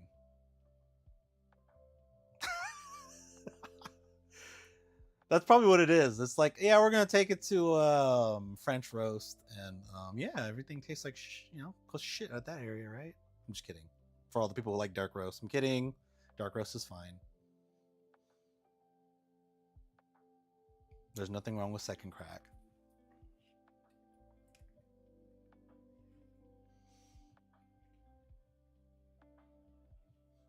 Yeah, as I go roasting, I'm finding out I'm not too huge of a fan of light roasts. I did an ultralight roast, and I was like, it came out tasting like Earl Grey. I'm always upset because it's like, oh, it has notes of like tea, and I'm like, oh yeah, okay, cool. And then I taste, I'm like, oh, it does taste like tea. Make some fucking tea. Oh yeah, here's the old style. So old style was like this. You'd have it where you'd have to like cut it at the end and then kind of recrimp it. Or what I ended up doing was using Wagos, because Wago life.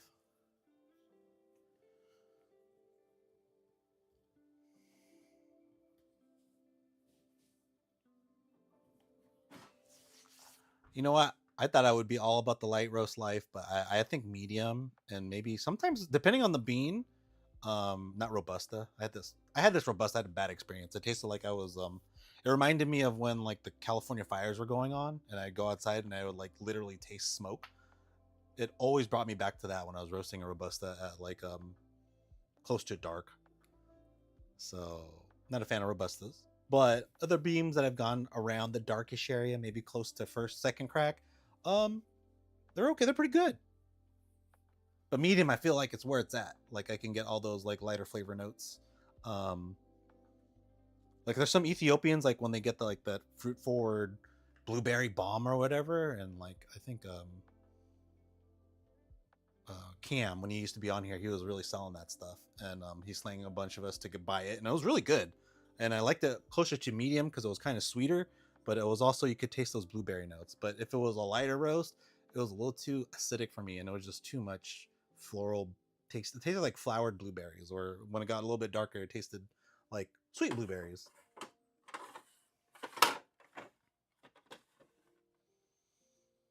Yeah, my wife, she's not a fan of this co-ferment, the melon one, because it's when she puts milk, it throws off the flavor, and she like doesn't like it.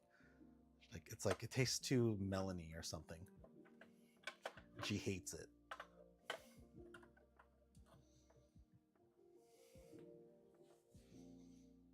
Yeah, it does. What I gotta ask Cam what those beans were.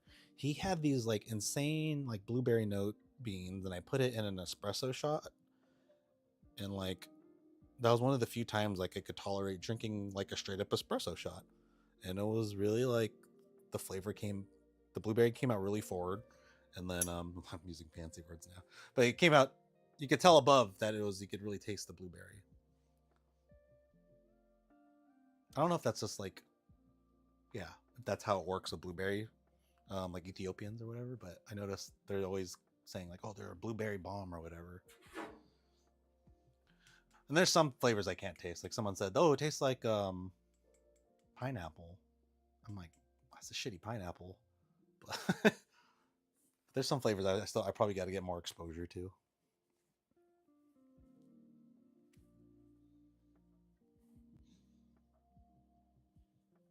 And for some reason, around the summertime, I just stopped drinking espresso. I just like it straight up.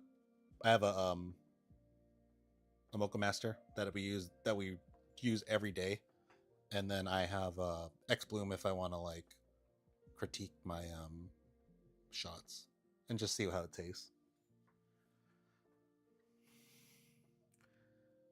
Because when I was using a V60, I would like make a really good batch, and then I would try to replicate it, and it wouldn't taste the same. And I'd be like, you know what? I need something that's consistent. And the X Bloom has been pretty consistent with how it tastes, assuming you put the same kind of water.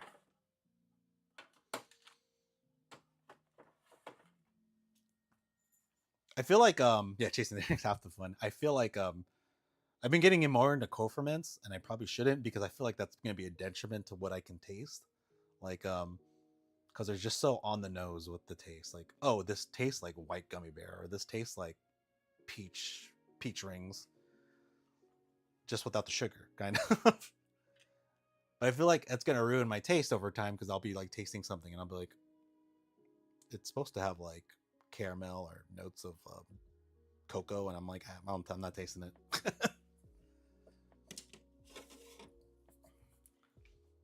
But I've been enjoying co-ferments because there's a guy who roasts. He has his own like cafe, but he does specialty like he does specifically roast on a bullet, and they're only for co-ferments. And there's some really good co-ferments that he has. Like I tried some on the Skywalker, and they come out okay. I feel like they're cheating. Not gonna lie, Alec. I agree. I feel like the co-ferments are kind of cheating, but I find them very interesting.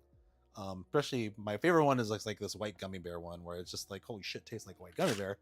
Um, I really enjoy drinking it, but yeah, but when I go to another, like say if I grab another bean, I'm like, oh, that's really let's see, let's grab one of these.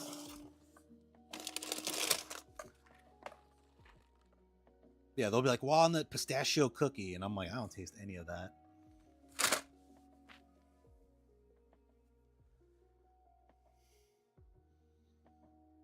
Yeah, that's a good point. You do want repeatability. I was talking to a production roaster, and he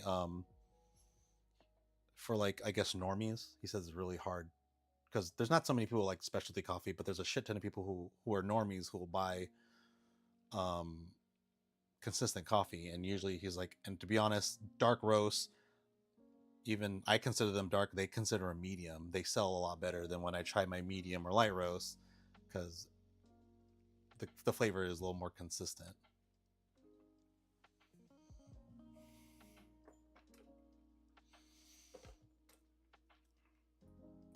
A lot of cupping. But yeah, but most production roasters or like people who own their own cafes and roast for their shop, um, they all said they started light and they started medium. But the general public, especially the normies around here, I guess they don't really appreciate it, and so it's easier and more consistent just to roast, darker.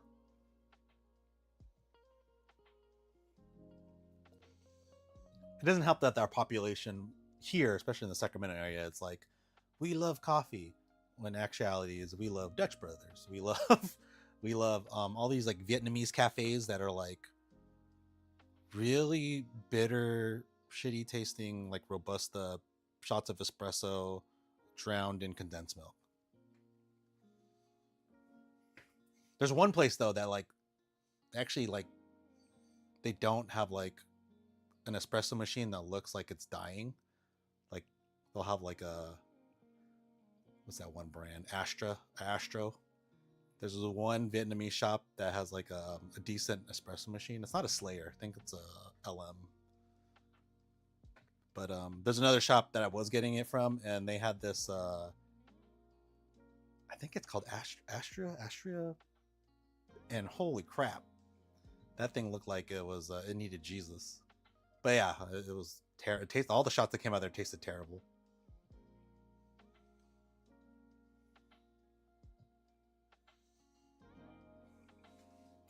Oh, let me see if anyone's on YouTube.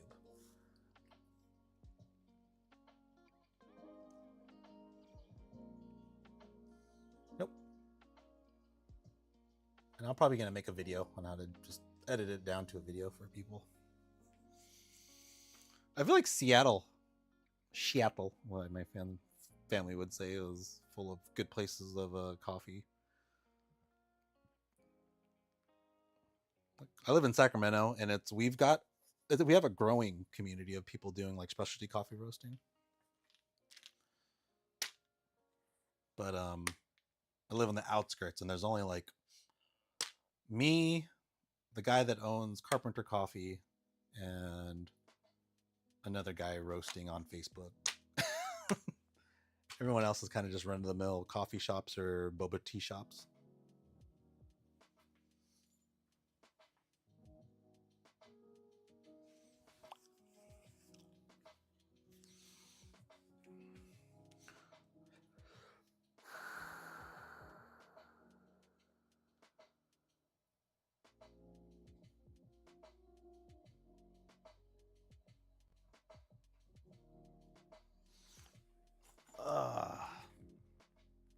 Let me see. Let me turn this back on.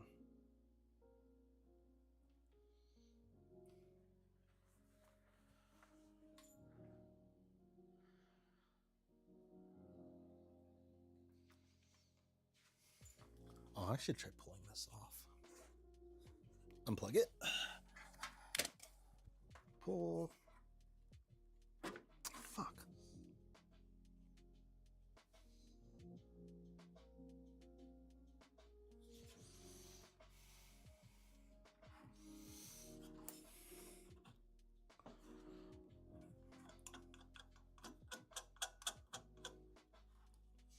I'm gonna replace this motor.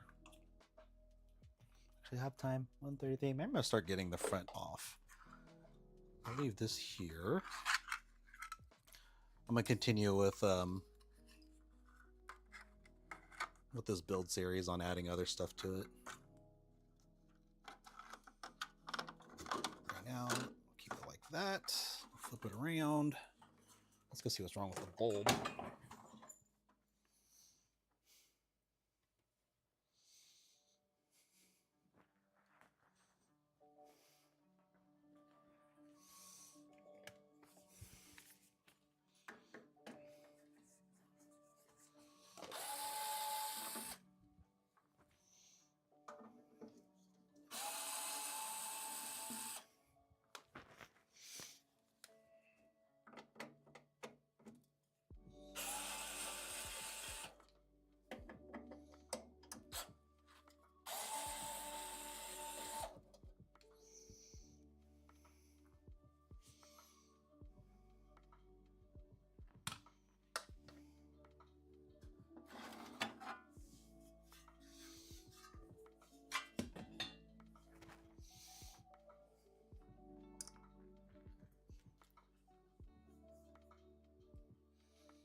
That's like the #1 thing ordered at some places now because of John Cena.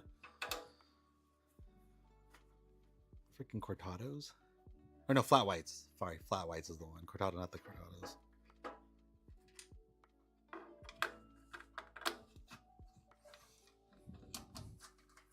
Let's pop off the top. Oh, fuck. Whatever. It's okay.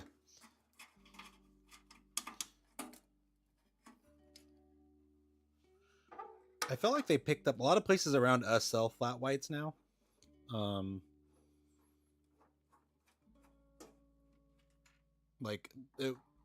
of the coffee shops like literally didn't even have it, and then either Starbucks happened, got it somehow, or what's that? There's that guy John Cena was like really into, I guess, flat whites, and now I see him everywhere, which is kind of cool.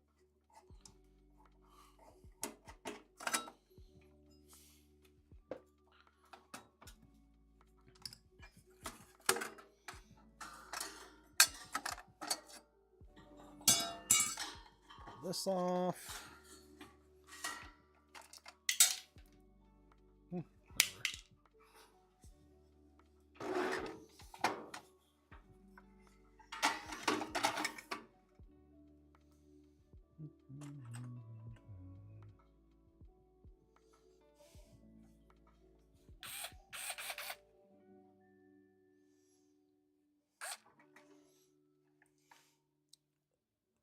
One, two, I think it's these three.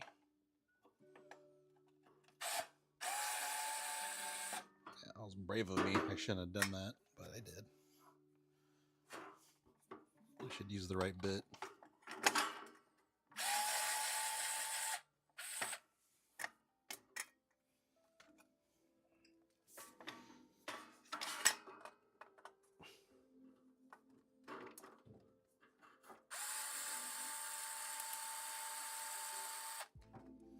Oh, damn. I got the wrong one again. That's not it. That's it. Okay, there you go.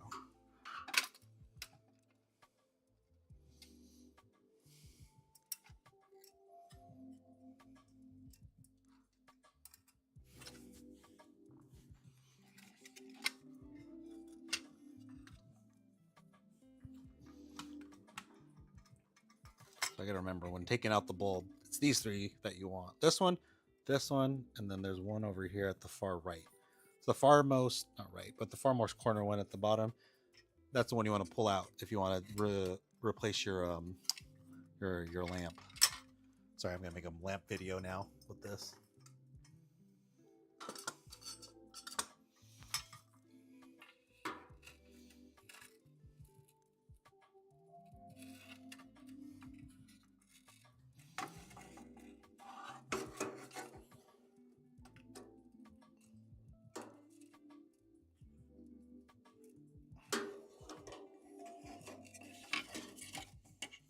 I'm gonna pull the boot off.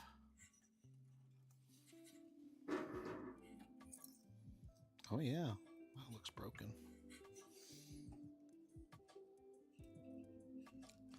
Looks like overheated and shorted.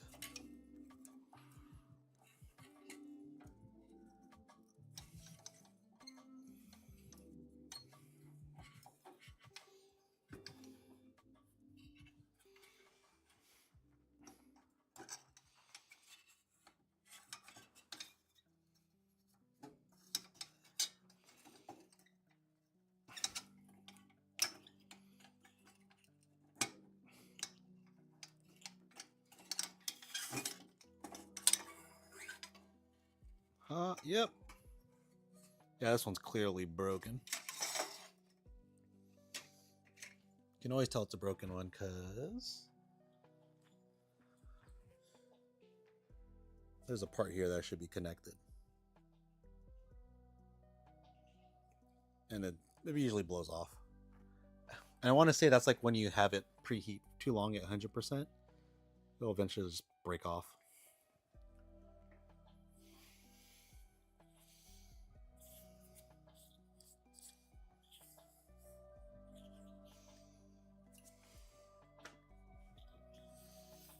Get a replacement bulb.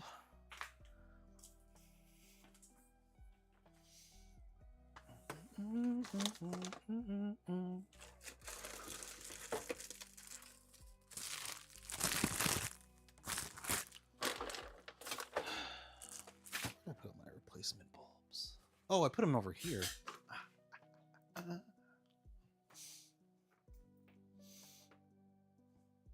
40. Okay.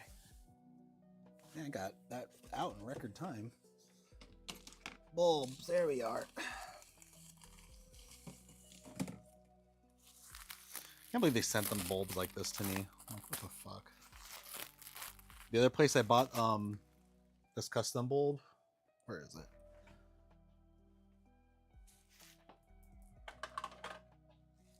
I bought like these gold foiled ones. I got that from a different vendor. And they sent it through like in a wooden box.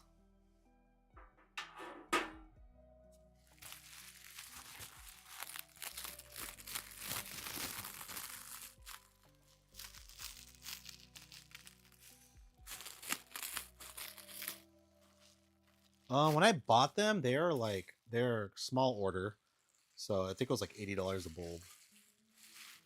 But, you know, if you buy enough of them, you could get them down to like 30. You just have to like meet the minimum of quantity order. The only thing is, if I do it again, I would have to adjust this part and how they shape it. This one's a little bit too thick. Man, look at the coil difference.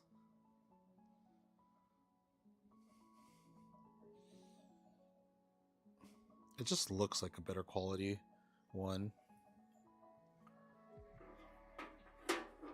I don't recommend the gold foil. It just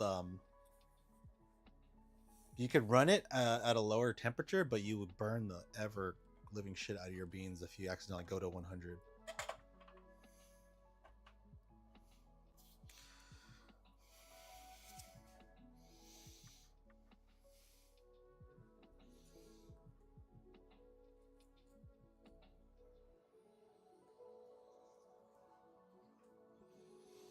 So this is the ones that they send you.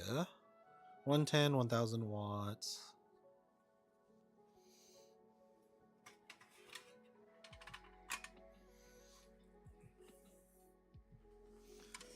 Putting it back is always fun. I should just take this out and clean that bulb. Clean up that quartz. The quartz is turning pretty dirty. So I better just be good and not replace it, but take it out.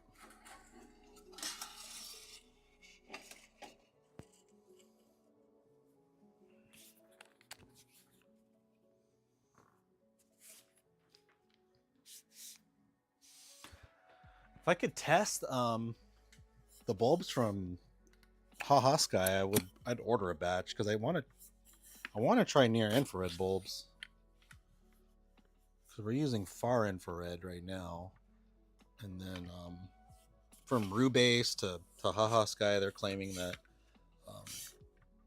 lighter roast works a lot better than on those machines, on those bulbs. So I don't know.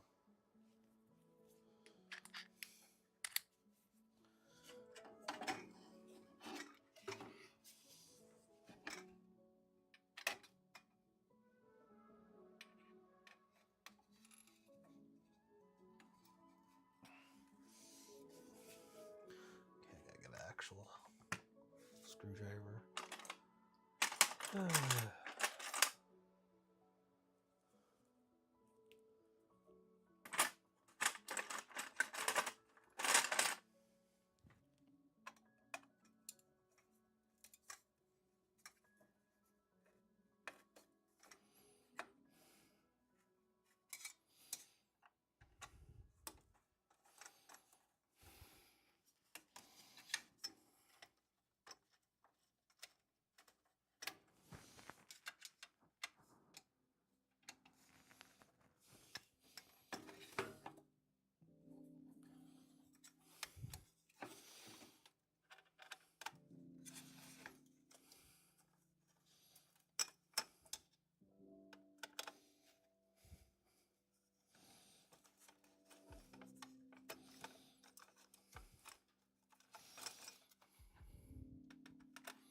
$10:45. 5 more minutes till I pick up the boy.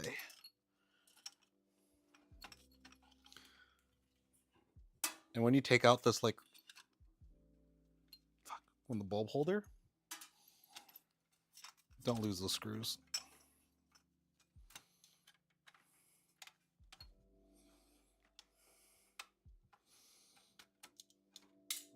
Just like that. I see where it's at, though. Don't worry.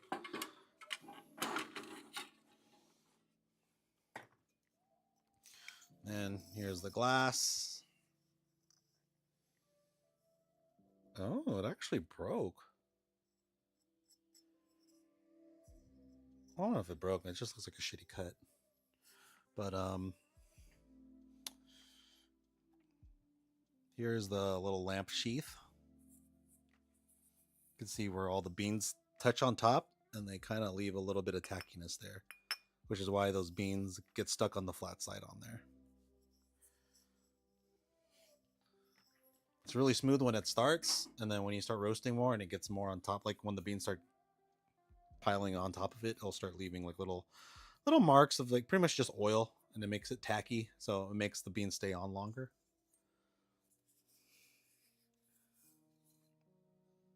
But Haha Sky, he put a video on of how Rubase does it, and they actually have another mechanism that rotates the sheath around the bulb, around the glass bulb, and that prevents the beans from staying on top. And if you look at that setup, it's pretty crazy. It's like, god damn. And it's not like belted or anything. It's like I think it's just pure gears, like gear on a gear, like a small gear and a big gear. And like it looked like a NEMA 17 was on there. Let's see if I can find it. I thought that was pretty cool.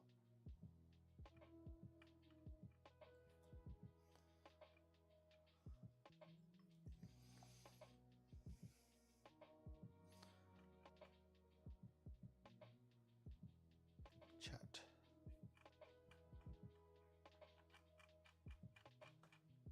Yeah, this one.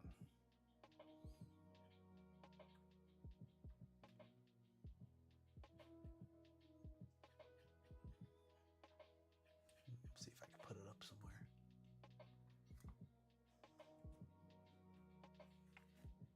Oh man. Guess I can't.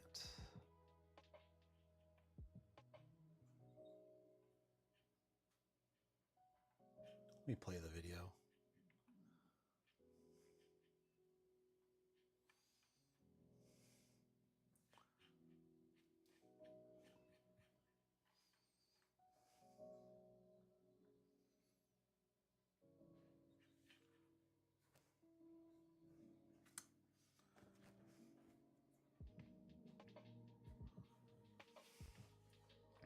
Yeah, that's Rubase. They have 3 bulbs in there, 3 near infrared bulbs bundled together, and then apparently they have a rotating glass chamber thing that rotates and prevents the beans from staying on top. I think that's Rubase. I don't know. It looks like a fancy lab, but it looks like a Rubase place. But you could tell it's pretty legit. Like they even have that NEMA 17 right there with the big ass gear on it going to another gear, rotating it. So, well, can I do that?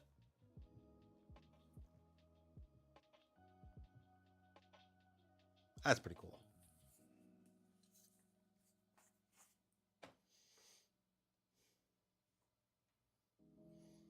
Sorry, I'm just admiring it again. Very interesting.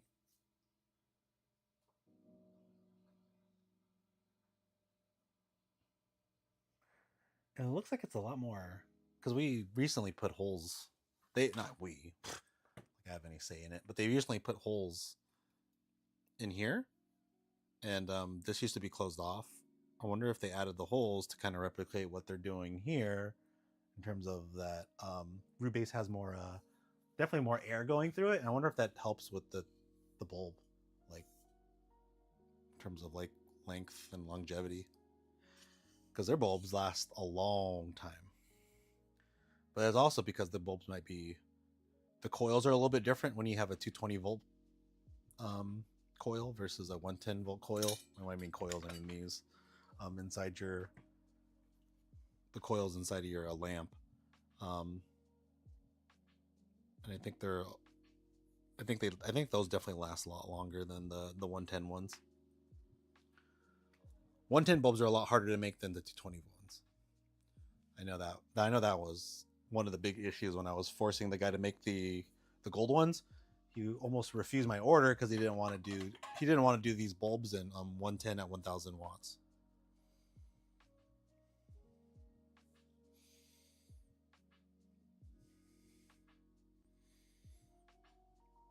But he did it, and they're really not. They are a lot nicer. Okay. Anyways, got distracted. So basically, wash this.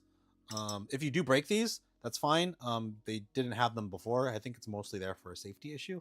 So you can run it without it, was what I'm saying, until you get a new one. But basically the bulb goes right back in here, and you have to line it up. There's like a little metal piece in the middle. Let's see if I can see that. Flat pot spot. That's where the bulb enters, and when it's held there.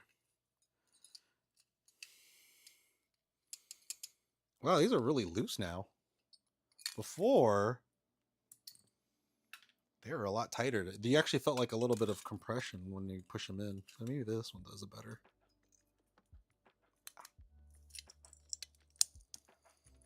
Yeah, I remember the early ones. God, it felt like you were shattering glass to get these in there.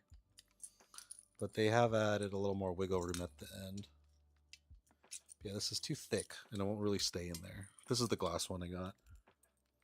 So if you were to make a batch order of these, just recommend they switch the thickness of this part.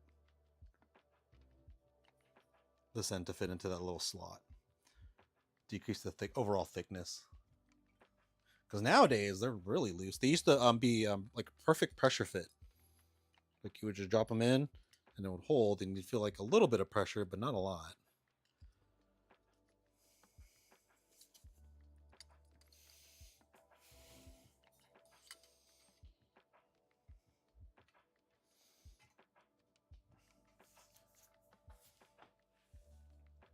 All right. Well, I'm out of here. I will. I'm going to upload this video later. But if you have any questions, concerns, or you want to try to put this in, I'll put the list of things you need to get the drum motor mod in. All right. But thanks for coming. Thanks for hanging out. Thank you, Remix, for all you do for Cubing. I love that machine. It's my favorite one.